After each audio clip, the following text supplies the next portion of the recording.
तो हमने कभी भाज्य संख्या बताया होगा। भाज्य क्या है? जो संख्याएं विभाजित हो जाती हैं अर्थात कट जाती हैं। अभाज्य क्या है? जो संख्याएं विभाजित नहीं होती हैं, जैसे 2, 3, 5, 7, 11, 13। ये स्वयं से तो कटती हैं लेकिन अन्य किसी अंक से या संख्या से नहीं कटती हैं। अर्थात इनका गुणनखंड अर्थात अभाज्य संख्याओं का गुणनखंड क्या होता है? एक के अतिरिक्त अन्य गुणनखंड नहीं होता है। ठीक, जैसे 5 आपकी अभाज्य संख्या है तो 5 गुणे 1 कर दिया हमने, तो 5 का गुणनखंड 5 गुणे 1 तो हुआ, लेकिन 1 के अतिरिक्त अन्य गुणनखंड तो नहीं आया। अब आप ये याद रखिए, भाज्य और अभाज्य क्या होती हैं क्योंकि इनकी भी आवश्यकता अभी जस्ट पढ़ेंगे। अब आपको याद होगा कि हमने बताया था कि एक प्रश्न हम आपको यूक्लिड विभाजन प्रमेयिका या एल्गोरिथम का बताएंगे। बता भी चुके हैं पहले, पुनः एक बार ध्यान दे लें। तो आप देखिए, हमने ये प्रश्न लिखा हुआ है, इसमें पूछा गया है, अर्थात इसमें 3 संख्याएं प्रयोग की गई, 1251, 9377 और 15628। ठीक, तो अगर 3 संख्याएं हैं तो इनमें आपको मासापा ज्ञात करना है, क्योंकि प्रमेयिका का उपयोग करना है।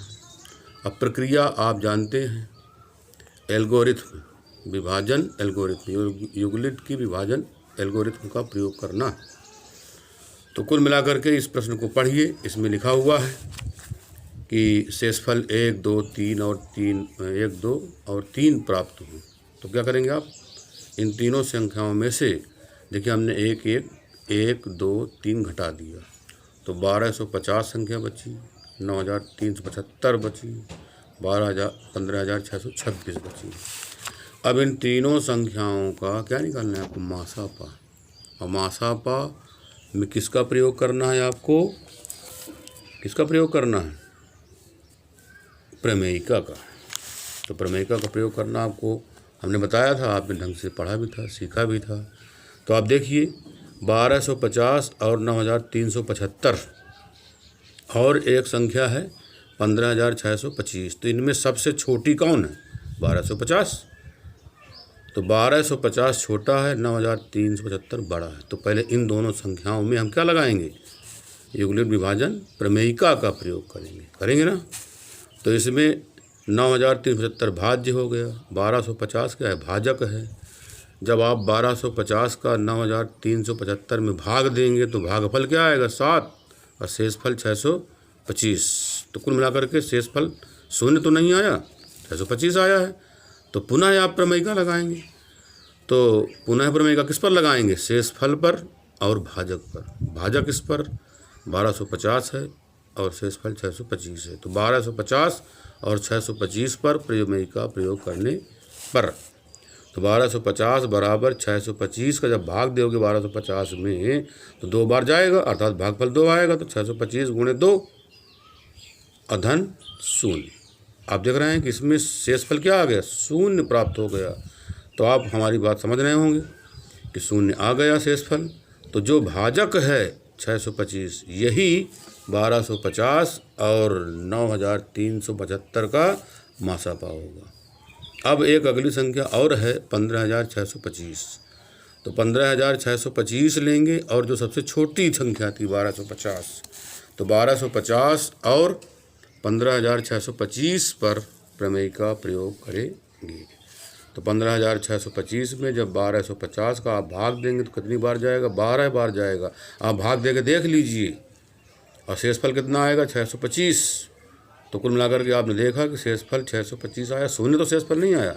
इसका मतलब हमें पुनः प्रमेयिका लगानी पड़ेगी। तो प्रमेयिका किस पर लगाओगे? भाजक पर। ये भाज्य है और ये भाजक है, कि शेषफल पर। यह आपको पता होना चाहिए। तो हम किस पर प्रमेयिका लगाएंगे? शेषफल पर और भाजक पर। तो 1250 और 625 में पुनः प्रमेयिका लगाएंगे। तो 1250 आपका भाज्य हो गया, 625 आपका भाजक हो गया, अर्थात 1250 में 625 का भाग देंगे, कै बार जाएगा? 2 बार। और शेष क्या आ जाएगा? 0। आप देख लीजिए शेषफल यहाँ क्या आ गया? 0। तो यहाँ आप देख रहे हैं कि 1250 और 625 का जब हमने HCF ज्ञात किया प्रमेयिका का उपयोग करके, तो HCF क्या आया? 625 ही आया, क्योंकि शेषफल शून्य आता है तो भाजक ही तो HCF माना जाता है। तो 625 इसमें भी आया HCF, और 625 आप देख रहे थे कि यहाँ पर भी आया था 625। तो कुल मिलाकर के इन तीनों संख्याओं का मासापा अर्थात HCF 625 आया। ये आपको समझ में आ गया होगा। तो इस प्रकार जो सवाल आपने देखा, पढ़ा, इनको पुनः दोहराएं, तेहराएं। जब तक आपको ना आ जाए तब तक इनको पढ़ते रहें, देखते रहें, लगाते रहें। इसके पश्चात ये भी हमने बताया था आपको कि हम आपको अंक गणित की आधारभूत प्रमेय भी पढ़ाएंगे। तो अंक गणित की आधारभूत प्रमेय क्या है, इसको देखो हमने इस प्रकार लिखा है, बताया है। समझिए आप, भाज्य संख्या को, भाज्य जानते हो ना, जो कट जाती है, भाज्य संख्या को अभाज्य संख्याओं में लिखना है। भाज्य के करने लेना है, गुणनखंड कर लेना है, अर्थात अभाज्य संख्याओं में लिख लेना है। अभाज्य संख्याओं को जब लिखेंगे आप क्रम से लिखेंगे। तो जब क्रम से आप लिख देंगे तो आप देखेंगे, जैसे हमने 8 के गुणनखंड किया, 8 भाज्य है तो इसका गुणनखंड कर लिया, 2 गुणे 2 गुणे 2 आया कि नहीं आया? तो गुणनखंड ये अभाज्य हुए। तो हमने देखा कि 2 का जब हमने गुणा किया 3 बार तो 2 की घात क्या हो जाएगा? 3 हो जाएगा। ठीक, इसी प्रकार 60 का देखो हमने किया 3 गुणे 5 गुणे 2 गुणे 2, तो गुणनखंड कुल मिला करके ये अभाज्य हुए। इनको हमने क्या कर लिया? आरोही क्रम में लिख लिया है ना भाई। 2 तो पहले लिख दिया है और 3 ये लिखा गया, फिर 5 लिख दिया, अर्थात आरोही क्रम में गुणनखंडों को लिख दिया है। अब यदि गुणनखंडों का क्रम आरोही है तो दी हुई संख्या के गुणनखंड अद्वितीय होते हैं। तो ये गुणनखंड क्या है आपके? आरोही में हमने लिख दिया है, तो ये गुणनखंड अद्वितीय हैं। ये आपको पता होना चाहिए। अब आप देख रहे हैं, यदि अभाज्य संख्या को एक साथ लें, भाई इनको हमने एक साथ ले लिया, तो इनका जब एक साथ गुणा किया जाएगा तो 2 की घात 2 ही तो आएगा। तो अभाज्य संख्याओं की घातें प्राप्त होती हैं। तो जब हम एक साथ ले लेंगे अभाज्य संख्याओं को, अभाज्य संख्या को जब एक साथ ले लेंगे आरोही क्रम में लिख करके, तभी तो हमें अभाज्य संख्याओं की घातें प्राप्त होंगी, घातें प्राप्त होंगी। कुल मिलाकर के आपको ये जानकारी में होना चाहिए कि हमें भाज्य संख्या का गुणनखंड कर लेना है। अब गुणनखंड करने के तमाम तरीके, जैसे आपने पढ़ा होगा कि 18 गुणनखंड करो, तो आपने करिए नहीं, 2 नैया 18, 3 तिरिका 9, फिर 3 एकम 3, यही तो आपके गुणनखंड हो गए। 2 गुणे 3 गुणे 3 किसके? 18 के। वैसे भी आपको आ जाए, आपको गुणनखंड हर हालत में कर लेना है। अब आप जान रहे हैं कि ये अंकगणित की आधारभूत प्रमेय है क्या। तो ये लिखने की विधि है, लिखा नहीं, देखो यहाँ पर हमने भाज्य संख्या को अभाज्य संख्याओं की घातों के गुणनफल के रूप में लिखने की विधि है। अर्थात भाज्य संख्या बराबर क्या होगा? अभाज्य संख्याओं का गुणनफल। तो आप देखिए ये भाज्य संख्या है, तो भाज्य संख्या बराबर क्या होगा? अभाज्य संख्याओं का गुणनफल। तो ये भाज्य है और ये क्या है? अभाज्य है। यदि आप अभाज्य संख्याओं गुणन कर लें तो गुणनफल क्या प्राप्त होगा? 8 ही तो आएगा। तो अभाज्य संख्याओं का गुणनफल भाज्य संख्याओं के गुणनफल के बराबर है। अब ये अंकगणित की आधारभूत प्रमेय का उपयोग क्या है? इसका उपयोग है HCF और LCM ज्ञात करने में। ठीक है, HCF मतलब जानते हो आप? मासापा, LCM लासापा। तो अंकगणित की आधारभूत प्रमेय का उपयोग क्या है? HCF और LCM ज्ञात करने में इस प्रमेय का उपयोग किया जाता है। अब ये देखो हमने एक फार्मूला लिखा हुआ, पहली संख्या गुणे दूसरी संख्या, पहली संख्या गुणे दूसरी संख्या बराबर HCF गुणे LCM, अर्थात मासापा गुणे लासापा। अब ये फार्मूला आपको याद रखना पड़ेगा, क्योंकि इसका उपयोग अभी तुरंत होगा। आप याद रखें, हम गुणनखंड वृक्ष द्वारा भी कर सकते हैं। जब हमने एक वृक्ष टाइप बनाया है तो गुणनखंड जैसे 8 के करना है तो 8 को देखिए हमने वर्गाकार बॉक्स में लिखा है, फिर हमने इसको 2 वर्गाकार बॉक्सों में गुणनखंड कर लिया है। 2 चक्को 8 होता है कि नहीं होता, 2 गुणे 4, फिर 4 को भी गुणनखंड होते हैं, 2 गुणे 2। तो इस प्रकार हमारे 8 के गुणनखंड हो गए, अर्थात वृक्ष द्वारा भी गुणनखंड किया जा सकता है। अब जो आपका फार्मूला है, इस फार्मूले का देखिए हमने इस प्रश्न में उपयोग किया है कि पहली संख्या 6 है, दूसरी संख्या 20 है और HCF 2 है, तो LCM ज्ञात करो। तो आप तुरंत लिख दें, क्योंकि 2 संख्याएं दी हैं, पहली दूसरी, HCF दिया है 2, LCM आपको निकालना है तो फार्मूला लिख दें, पहली संख्या गुणे दूसरी संख्या बराबर HCF गुणे LCM। पहली संख्या आपकी 6 है, दूसरी संख्या आपकी 20 है, HCF आपका 2 है, LCM आपका नहीं ज्ञात है, अर्थात LCM ज्ञात करना है।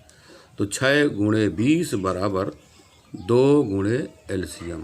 6 के हमने गुणनखंड कर लिया है, क्योंकि ये भाज्य है तो इसको गुणनखंड आपको लिखना पड़ेगा। इसका गुणनखंड 2 गुणे 3, 20 भी आपका भाज्य है, ये भी अभाज्य गुणनखंडों में लिखना पड़ेगा। 2 गुणे 2 गुणे 5, 2 दूनी 4 पंचे 20 और 2 3 6, ठीक, बराबर ये 2। LCM आप जान रहे हो कि 2 कहाँ आएगा, नीचे आएगा, बराबर जब दूसरी तरफ जाएगा तो ये हर में पहुंच जाएगा। क्रॉस मल्टीप्लिकेशन पढ़ा नहीं आपने, हाँ। अब ये 2 2 क्या हो गए, कट गए। फिर 2 की घात 2 गुणे 3 गुणे 5, यही तो बचा। अब 2 की घात 2 का मतलब 4, तो 2 दूनी 4, 4 3 12, 12 पंचे 60, तो 60 बराबर LCM, अर्थात LCM क्या आया, 60। आपने देखा, अंक गणित की आधार प्रमेय की सहायता से हमने LCM निकाल दिया। अब इसके पश्चात आगे प्रश्न देखो, हमने लिखा है 6 72 120 का अभाज्य गुणनखंड विधि द्वारा, किस विधि द्वारा, अभाज्य गुणनखंड विधि द्वारा HCF और LCM ज्ञात करो। अब आप जानते हो कि 6 के गुणनखंड हमारे 2 गुणे 3 होंगे, 72 के 2 की घात 3 अर्थात 8 हुआ। ये 8 के गुणनखंड 2 गुणे 2 गुणे 2, तो 2 की घात 3 तो होगा,